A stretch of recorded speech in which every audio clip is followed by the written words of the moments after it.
የሰላም ስጋት ወይንስ የህልውና ጥሪ? የትግራይ ረቂቅ አዋጅና የሰብአዊ መብቶች ትንቅንቅ ከሁለት ዓመታት አስከፊና ደም አፋሳሽ ጦርነት ማግስት ገና ካገገመችው የሰሜን ኢትዮጵያ ምድር ዳግም የስጋት ድምጾች እየተሰሙ ይገኛሉ።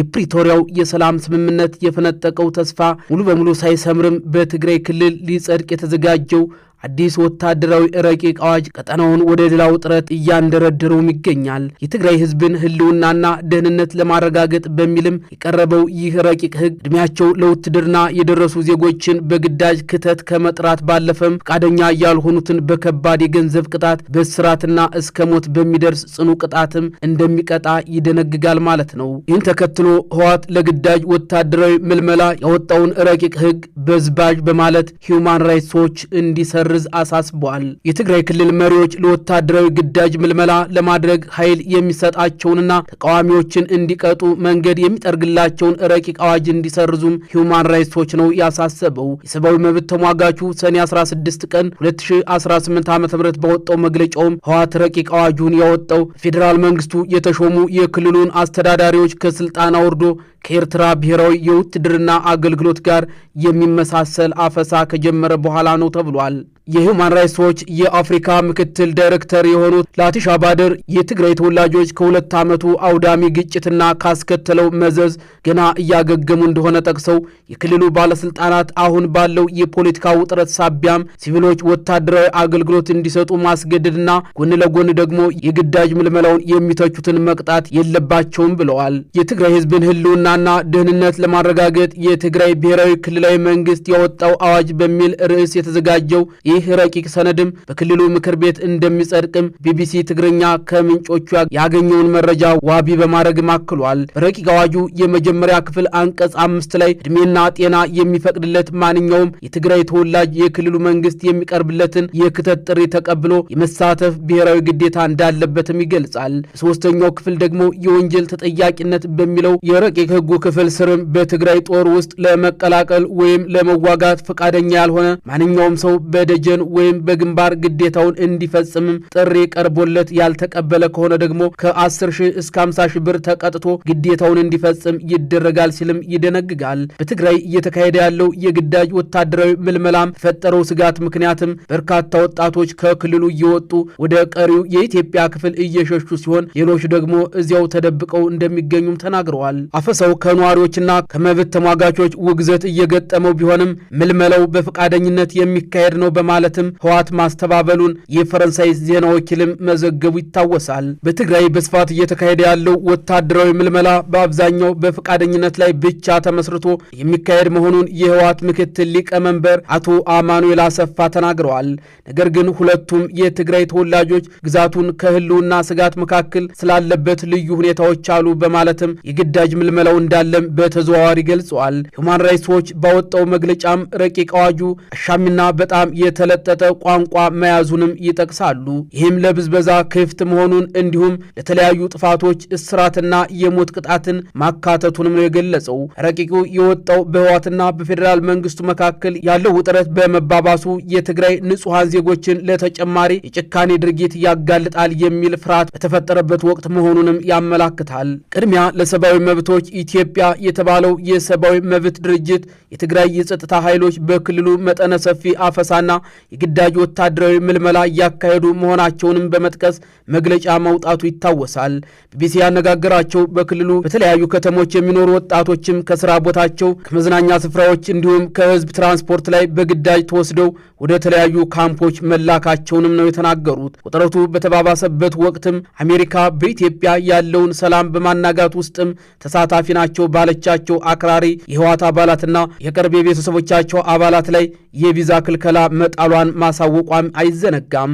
የአሜሪካ የውጭ ጉዳይ ሚኒስቴር በወጣው መግለጫውም በአክራሪ ህወሓት አባላትና በኢትዮጵያ መንግስት መካከል በሰሜን ኢትዮጵያ ግጭት እንዲያገረሽ የሚያደርግ ውጥረት እየተባባሰ መምጣቱን በመግለጽም ይህም በቀጠናው ያለውን ሰላምና መረጋጋትም የሚያናጋ ነው ብሏል። ህወሓት በወጣው መግለጫም የአሜሪካን የቪዛ ክልከላ ሚዛናዊ ያልሆነ ሲልም አውግዞታል። የአሜሪካ እርምጃ የትግራይን እውነታ እንደማያንጸባርቅና የፌዴራል መንግስቱን ተጠያቂነት ያለ ያደረገ መሆኑንም በመጥቀስም ኮንኗል።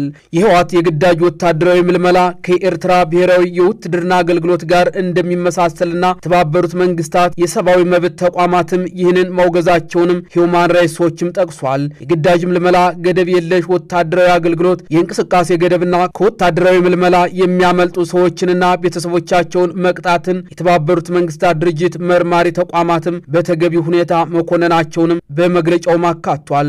የትግራይ ጦርነትን ያስቆመውን የፕሪቶሪያ ስምምነት ያስተባበሩ ወገኖችም ማለትም የአፍሪካ ህብረት፣ አሜሪካ፣ የአውሮፓ ህብረት፣ ኬንያና ደቡብ አፍሪካ የትግራይ መሪዎች የግዳጅ ወታደራዊ ምልመላውንና ረቂቅ አዋጁን እንዲሰርዙ በይፋ መጠየቅ አለባቸው በማለትም አሳስቧል። የአፍሪካ ህብረት የፕሪቶሪያ ስምምነት ትግበራን የሚቆጣጠርበትን አሰራር በመጥቀስም የግዳጅ አፈሳውንና የቀድሞ ተዋጊዎች ዳግመኛ መሰማራትን መርምሮ ግኝቱን ለህዝብ ይፋ እንደሚያደርግም ጠይቋል። የሁማን ራይትስ ዎች የአፍሪካ ምክትል ዳይሬክተር የሆኑት ላቲሻ ባድር የትግራይ አስተዳዳሪዎች ተጋላጭ የሆነው የትግራይ ህዝብ ወታደራዊ ዓላማውን እንዲደግፍ በማስገደድም ለተጨማሪ ብዝበዛ ማጋለጥ የለባቸውም ብለዋል። የሚመለከታቸው መንግስታት ያላቸውን ተጽዕኖ የማሳደር አቅም በመጠቀምም አዲስ ግጭት እንዳይነሳ ማገዝ አለባቸው ሲሉ አክለዋል። ሁማን ራይትስ ዎች ትናንት ባወጣው መግለጫም አሁን ባለው የግዳጅ ወታደራዊ ምልመላም የትግራይ ባለስልጣናትና የትግራይ ኃይሎች የቀድሞ ተዋጊዎች ለወታደራዊ እዛቸው ሪፖርት እንዲያደርጉ ትዕዛዝ አስተላልፈዋልም ነው ያለው። ቤት ለቤት በመሄድም በጅምላ በግዳጅ ተዋጊዎችን አፍሰዋል ያለው ሁማን ራይትስ ዎች ሀገር በቀል የሰብአዊ መብት ተሟጋች ተቋማትንና መገናኛ ብዙሃንን በመጥቀስም አፈሳው ልጆችንም እንደሚጨምርም አስታውቋል። የትግራይ የጸጥታ ኃይሎች ከአፈሳ የሚያመልጡ የታዳጊ ልጆች ወላጆችን እየቀጡ መሆኑን ጥቆማ እንደደረሰውም ገልጿል። አፈሳውን በመሸሽና አዲስ ግጭት ሊነሳ ይችላል በሚል ስጋትም ከክልሉ የሚሸሹ መኖራቸውንም አያይዞ ነው የጠቀሰው። ህወሓት ያወጣው ረቂቅ አዋጅ ደግሞ የህዝብ ትዝብትን ያላካተተ መሆኑንም የመብት ተሟጋቹ ገልጿል። በረቂቅ አዋጁ ውስጥም እስከ ሞት እንደሚያስቀጡ የተቀመጡ ድርጊቶችን በመዘርዘርም በማንኛውም ሁኔታ ውስጥ የሞት ቅጣትን አንቀበልም፣ የጭካኔና የመጨረሻ ውሳኔ ነው ሲልም ትችቱን አቅርቧል። በረቂቅ አዋጁም ከአንቀጽ 29 እስከ 30 በተለይም በጦርነት ጊዜ በመሰረተ ልማት በህዝብና በመንግስት ተቋማት ላይ የሚደርስ ጉዳት ከጠላት ጋር መተባበርና የሚስጥር ማሹለክ በእስራትና በገንዘብ እንደሚያስቀጣ፣ ድርጊቱ ሆን ተብሎ ከተፈጸመም በዕድሜ ልክ እስራት ወይም ሞት እንደሚያስቀጣም ተደንግጓል። እንቅስቃሴው በህዝቡ ላይ አለመረጋጋት ከፈጠረም በህግና በህገ መንግስታዊ ስርዓቱ ላይ ወይም በባለስልጣናት ወይም በትግራይ ሰራዊት ላይ ጉዳት ማድረስ የዕድሜ ልክ ጽኑ እስራት ወይም እስከ ሞት ሊያስቀጣ የሚችል ወንጀል ሆኖም ሰፍሯል። ከውጭ መንግስት ጋር በመተባበር የትግራይን ሉዓላዊነት አደጋ ላይ የሚጥል ድርጊት መፈጸም እንደ ድርጊቱ አይነት ከባድ ከሆነ እስከ ሞት ድረስ የሚያስቀጣ እንደሆነም ተገልጿል። በአንቀጽ 44 ላይ የተገለጸውና እስከ ሞት ቅጣት የሚያደርሰው ወንጀልም ከጠላት ጋር የኢኮኖሚ ትብብር ማድረግ ወይም መመካከር የሚል ነው። ህወሓት ያወጣው ረቂቅ አዋጅም የመስዋዕትነትን ክብር ማሳነስ፣ የተዋጊዎችንና ቤተሰቦቻቸውን ክብር መንካት፣ በተለይም የተደራጀ የሚዲያ ቅስቀሳ ከሆነ እስከ 15 ዓመት በሚደርስ እስራት ያስቀጣልም ይላል። ሁማን ራይትስ ዎች ይህንን አንቀጽ በመጥቀስም ህወሓት ገለልተኛ ጋዜጠኞችና መገናኛ ብዙሃን ላይ አሁንም እርምጃ እየወሰደ እንደሆነም በመግለጽም ተችቷል። በአጠቃላይ በትግራይ ክልል እየተተገበረ ያለው መጠነ ሰፊ የአፈሳ ንቅናቄና ሊጸድቅ የተቃረበው ረቂቅ አዋጅም ክልሉ አሁንም በጦርነት ስነ ልቦናና በከፍተኛ የደህንነት ስጋት ውስጥ እንደሚገኝም ግልጽ ማሳያ ተደርጎ ተወስዷል። ህወሓት ምልመላውን በፈቃደኝነት ላይ የተመሰረተና ግዛትን ከህልውና ስጋት የመከላከል ህጋዊ መብት እንደሆነ ቢገልጽም በመሬት ላይ ያለው እውነታ ግን ቤት ለቤት የሚደረግ አፈሳን፣ የታዳጊ ልጆችን መታገትና የነዋሪዎችን ፍርሃት የሚያሳይም ሆኗል። እስከ ሞት ቅጣት የሚደርሱትና ሐሳብን በነጻነት የመግለጽ መብትን የሚገድቡት የረቂቁ አንቀጾችም የክልሉን ህዝብ ከመጠበቅ ይልቅ ወደ ከፋ አምባገነናዊ አገዛዝ የሚወስዱ መንገዶች ስለመሆናቸውም የሁማን ራይትስ ዎች ስጋት ጠንካራ መከራከሪያ ነው። ኢትዮጵያ ካለፈችበት የጦርነት ማጥ ወጥታ ዘላቂ ሰላም እንድታገኝ ከተፈለገም የፕሪቶሪያውን ስምምነት ያደራደሩና የታዘቡ እንደ አፍሪካ ህብረትና አሜሪካ ያሉ አካላት ከዲፕሎማሲያዊ መግለጫዎች ባለፈም በተግባር ጣልቃ መግባት ያለባቸው ወሳኝ ወቅት ላይ ነው የምንገኘው። የትግራይ ህዝብ የሚያስፈልገው ሌላ የግዳጅ ውትድርናና የሞት አዋጅ ሳይሆን የቆሰለውን ማህበራዊና ኢኮኖሚያዊ ህይወቱን የሚያክምበት እውነተኛ ሰላምና መረጋጋት ነው። የክልሉ መሪዎች የዓለም አቀፉን ማህበረሰብ ጥሪ ሰምተውም ረቂቅ አዋጁን ባለመሰረዛቸውና ኃይል አማራጭ ባልወጡ ቁጥር ግን ቀጠናው ዳግም ወደማይወጣበት የአመፅ አዙሪት ውስጥ የመግባት እድሉ ሰፊ ነው።